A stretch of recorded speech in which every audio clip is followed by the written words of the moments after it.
So ngayong araw guys, ang content natin is itong ating CBR 150R. And as you can see, medyo nababayaan na, hindi ito gaano nagagamit kasi nga yun, lagi akong nakapasyo. Yan, sobrang dumi na. And today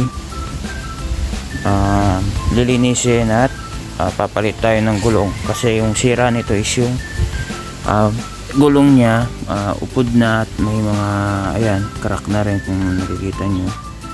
And also yung preno niya, no, hindi na kumakagat sa likod kaya hindi ko siya gaano nagagamit. So ayan, lilinisan lang natin and then papalit tayo ng gulong, yung budget meal lang para lang magamit natin to pang daily. Okay, so ayan guys, no, pinadak stand na natin siya para maalis na natin yung gulong, then makabili na tayo ng gulong na kakasya dito, no. Same size pa rin yung nilalagay natin, 140 70 by 70, kasi yun yung pinaka magandang fit para sa mugs niya, no? So yun.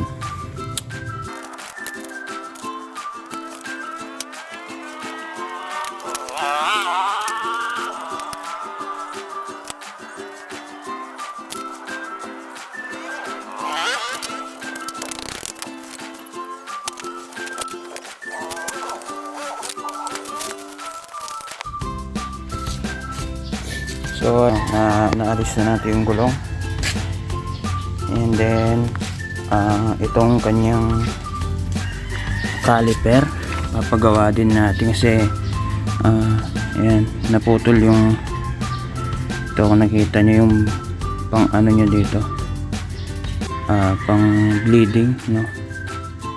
Yan, hindi ko alam yung tawag dun sa nut na yun, basta yun. So ito pa rin yung stock caliper nyo, no, pero ayan, makapal pa rin naman yung ano nya,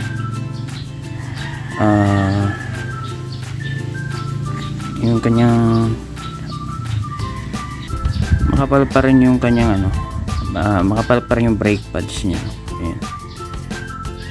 Hindi naman nga gaano nagagamit, tas nasira pa siya nung biniblit ko na puto. So yan, so yan, no, gagamitin muna natin itong pasyo, no. Dadalhin na natin to sa vulcanizing shop para matanggal yung gulong. So ito muna yung gagamitin natin ngayon. Ayan, lagay muna natin siya dito. Okay. So ayan na mga sir, napapalit na natin yung gulong natin, no. So yung pinalagay natin is beast tire na flash. Same ano pa rin, same size pa rin ng una. Ayan, 140 70 by 70, pero yung stock size ng tire talaga nitong CBR ito natin is 130 80 by 17. So yun, lagay na natin. So ito na mga guys, nakabit na natin yung gulong niya. So maganda naman yung fitment na sa motor, no? And yung kanyang spike, maganda na. So try natin itong B-Star kung makapit talaga sa daan.